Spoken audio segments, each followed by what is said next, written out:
Bonjour, bienvenue à notre rendez-vous pour la presse en ligne et en direct sur EBS. Nous sommes aujourd'hui le mardi 31 août. Je voudrais commencer nos annonces d'aujourd'hui avec une bonne nouvelle sur notre stratégie de vaccination. Et pour ça, je passe la parole à Balázs qui remplace Stéphane cette semaine.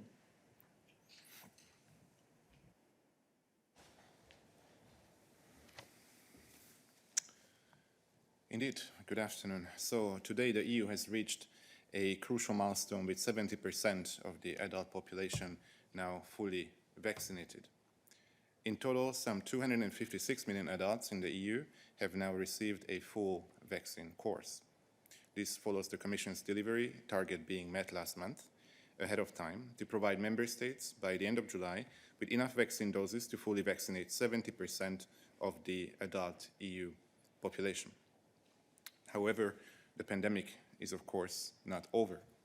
A safe and effective vaccine is our best chance to beat the coronavirus and return to our normal lives. Everyone who can should get vaccinated. Europe will also continue to support its partners in this effort, in particular low and middle-income countries. Thank you very much. Balázs, pour continuer, je voudrais appeler Tim pour une annonce dans le domaine de l'énergie.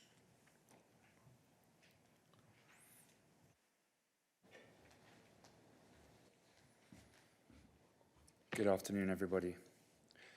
Tomorrow, on Wednesday, the 1st of September, a new version of the EU energy label for light bulbs and lighting products will become applicable in shops and online retail outlets.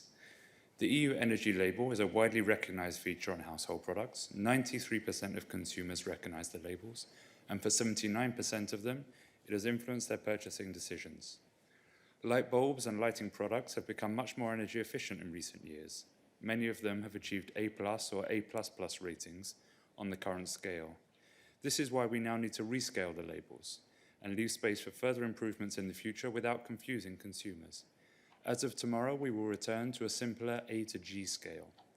The most energy efficient lighting products which are currently on the market will now typically be labeled as C or D. A number of new elements will also be featured on the labels, including a QR code which links to an EU-wide database where consumers can find more details about the product. More information about the new labels, which you can also see behind us here on the screen, are available in the press release which we've just published. Thank you. Thank you. Thank you very much, Tim. Enfin, je vous rappelle qu'une réunion extraordinaire des ministres des Affaires intérieures a lieu cet après-midi à partir de 13h. Le vice-président Margaritis Schinas et la commissaire Ylva Johansson y participent en représentation de la Commission. Le point principal des discussions sera la situation actuelle en Afghanistan et la réponse de l'Union européenne. Une conférence de presse avec la commissaire Johansson est prévue aux alentours de 18h15 et sera diffusée en direct sur EBS+. Comme d'habitude, nous vous demandons donc de réserver vos questions sur les sujets migration et affaires intérieures pour la conférence de presse de la commissaire. Voilà qui clôture nos annonces pour aujourd'hui et nous pouvons passer à vos questions. Y a-t-il des questions pour nous aujourd'hui? Oui.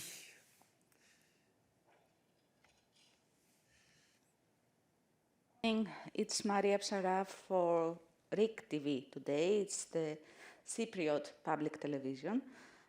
So my question will be Cyprus related. Do you have any update on the oil spill that is spreading from Syria to Cyprus?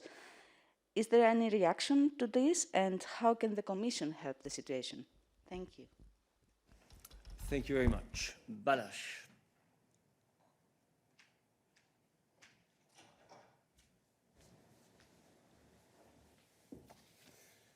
Good afternoon. I would believe that you are referring to an accident that happened over the weekend off the coasts of Greece. We were and we have been in touch with the Greek authorities in this context.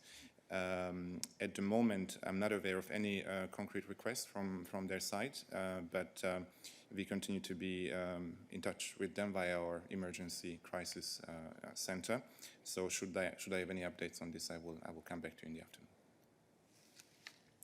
Thank you very much. Are there other questions for Balázs on this issue? That is not the case. Thank you, Balázs. I therefore go to Francesco, who has a question on another issue. Yeah, good morning. My question is on your target, on the 70% target that has been achieved today. Do you think that the target, you can say that the target has been reached, given that many countries in the East are still far below the target? I mean, the target was interpreted as being by country, not as a cumulative figure for the EU. So given that there are still many countries in the East that are far below 70%, can the EU say that has reached the 70% target? And then secondly, on boosters, there were some comments made today, both in your press release, I think by Commissioner Kyriakides. Do you have any advice for member states that are planning or have already started their policy to use boosters, so a third dose or second in the case of Johnson & Johnson, even if there is no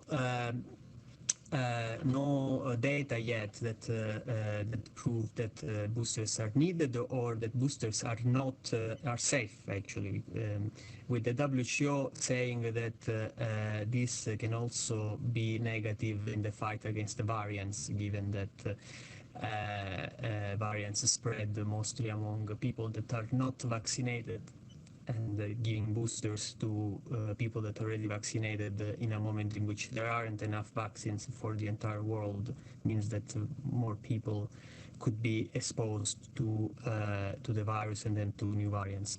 Thanks. Thank you very much, Francesco. You have two questions. On the first, let me be very, very clear. We are not speaking of a target here. Let me remind you that the target was for the EU to deliver vaccines in sufficient quantities in order to be in a position to vaccinate 70% of adults across the European Union. And this target has been reached already quite some time ago. Here, we are only referring to the fact that a threshold has been reached across the European Union, albeit, obviously, you are right to point out with significant differences across certain member states, and the threshold is 70% of adults fully vaccinated. But the objective which the Commission had set for its own actions when it comes to the management of the pandemic was the delivery of enough doses, because the responsibility for vaccination remains with member states. That being said, as you will have seen from the announcement that Balázs has made and also from the messages that our accounts have been publishing today, we definitely consider that the effort must continue, that we need, member states need to continue their efforts in order to ensure that more and more people are vaccinated. On your second question concerning booster shots, now, as you know, it is not for the Commission to give such recommendations. For that, we have the ECDC and the European Medicines Agency. They are looking into this issue and will come forward certainly with their recommendation on this in due time. Are there other questions for us on the health issue today? That is not the case, so let's move to another issue. Yes? Go ahead, please take the microphone.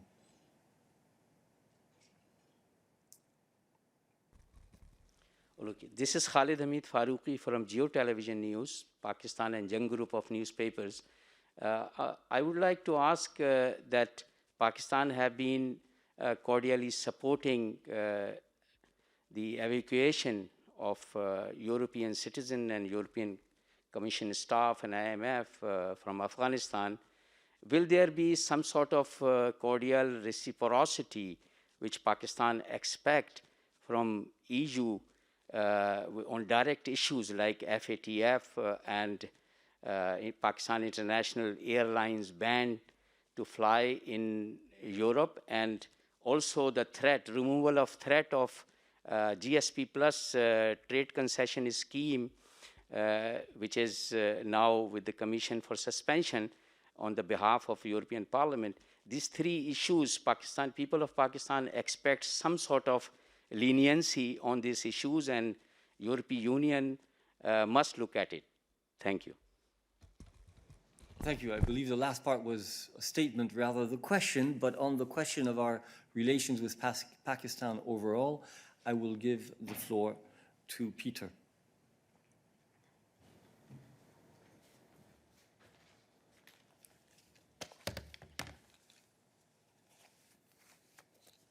Thank you, and I'll try to be very brief because all the issues you mentioned are very particular issues where the talks and discussions and engagement might be ongoing already. So without preempting anything, I can only restate that the EU is committed to work with partners on all the issues based on the policy of mutual benefit. That means if there is mutual benefit possible for both sides, we are proceeding if it's in line with our policies, in line with our interests, and of course we always take the needs of the partners into account. Right now what is most important from the European point of view is our engagement with Pakistan when it comes to Afghanistan, because this is the most pressing need right now.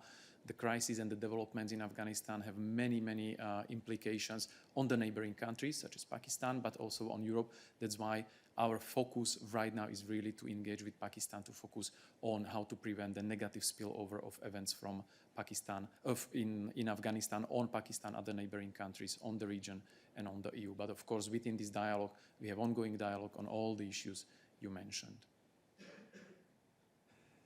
Thank you very much. Are there other questions on foreign relations for Peter today? That is not the case, so I go to Mathieu, who had a question on another issue. Oui, bonjour. C'est sur le plan de relance européen et je voulais juste faire le point sur les préfinancements au plan national de relance qui ont déjà été versés à ce stade. Et notamment, donc voilà, est-ce qu'il y a d'autres préfinancements qui sont prévus à brève échéance? Et sur l'approbation des plans de relance nationaux restants, où en est-on? Merci. Merci Mathieu. Verlet. Oui, bonjour Mathieu, merci beaucoup pour votre question. Donc, au niveau du paiement des préfinancements, donc je peux vous dire que la Commission a déjà déboursé 45,5 milliards d'euros et que le dernier pays, donc c'était l'Allemagne la semaine passée, qui a reçu 2,9 milliards d'euros au niveau de préfinancement. Donc en tout, il y a déjà 9 États membres qui ont reçu le préfinancement dans le contexte donc pour leur plan de relance et de résilience. Et donc la Commission va continuer à débourser ces préfinancements tout au long du mois de septembre pour les pays qui ont déjà reçu une approbation de l'analyse de la Commission par le Conseil. Merci. Y a-t-il d'autres questions pour Verlet sur les plans de relance ou le RRF en général? Je n'en vois pas, donc y a-t-il d'autres questions pour nous aujourd'hui? Ça n'est pas... Ah, pardon. A bit too quick. Do you hear me? Ah, yes, now. Natalia from the Catalan News Agency. I wanted to ask a question on transport. Today is the last day of tolls in the main high roads in Catalonia, and as there is no any new system in place, I wanted to know when there should be a new system according to the new EU rules, and especially I wanted to know which model the European Commission recommends in order to apply the polluter pays principle. Thank you very much, Natalia. Very good questions, but I think we'll have to come back to you on a bilateral basis on this. As I often say, if you have such technical issues on which you would like to have answers from us, it's good if we can get the questions in advance. Also, I sent the question in advance, but I guess that okay, it very cost good. Well, we're lost. also. I don't think that Balázs, who is replacing Stefan, must have seen it sufficiently early in order to be able to answer, so we will come back to you on a bilateral basis. Okay? Sorry for that.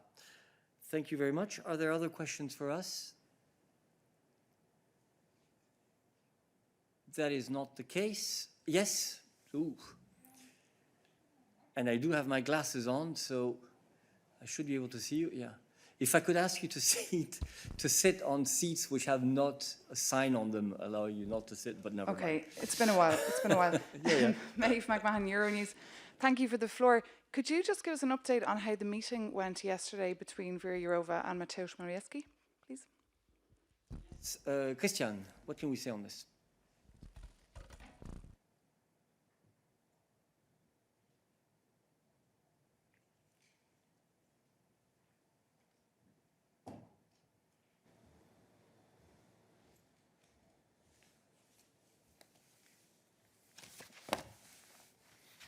So, yes, good afternoon. I think you might have seen that the Vice President herself tweeted about this yesterday. So I don't have much to add to this. She had this meeting yesterday, as I said, in the context of her visit that was originally.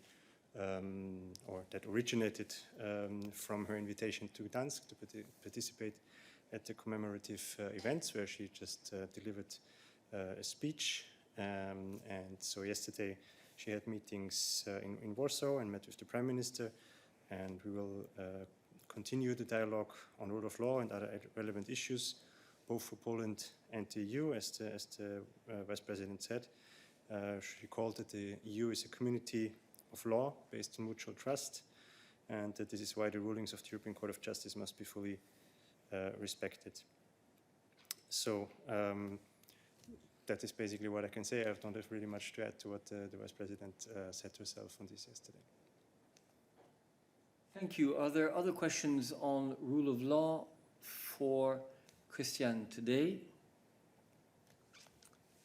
No. Any other issues for us? Yes, Weya. To the Afghanistan, you know, there have been reports about. Can you hear me? Absolutely. We've already closed the Foreign Affairs chapter, but go ahead. I just want to see whether the Commission has any sort of reaction on the report that the U.S. drone strikes actually killed a family of 10, including 7 children. Usually, the Commission would express some concern or condemnation. I don't know. Is there any comment?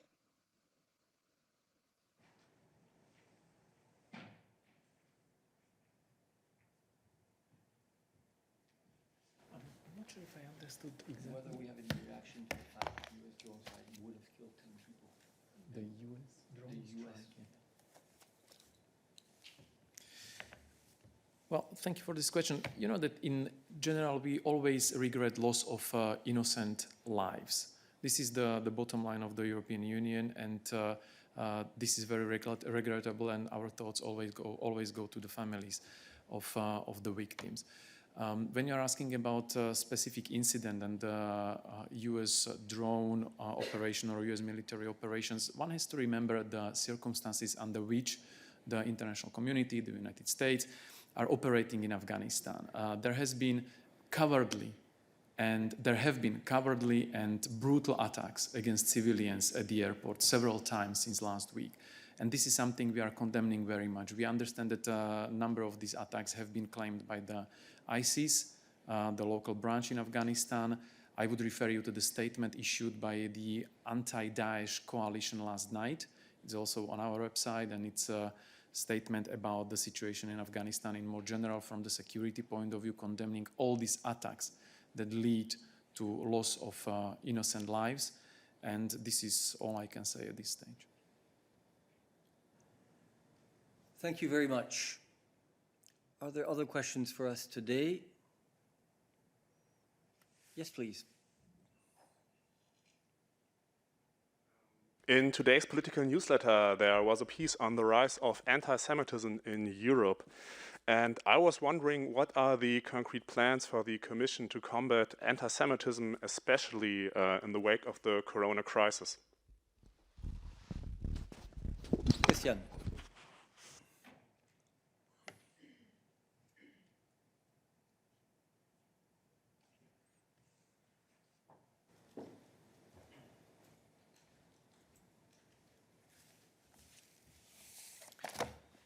Yeah, thank you for the question. I mean, this is indeed a topic on which we have been working a lot already. You know that we have a coordinator on combating anti-Semitism that is working with the Jewish community in Europe and with all relevant stakeholders. To fight anti-Semitism under the leadership of Vice President Margaritis Skinas. We are also at the moment preparing a new strategy on fighting anti-Semitism, which can be expected later this year. So there is a lot of work ongoing. I don't have any particular news to share at this point in time. But this is something that we take very seriously and cover from different angles. Any other questions for Christian on this? Any other issues? No, so thank you very much, and we will see you tomorrow. Thank you.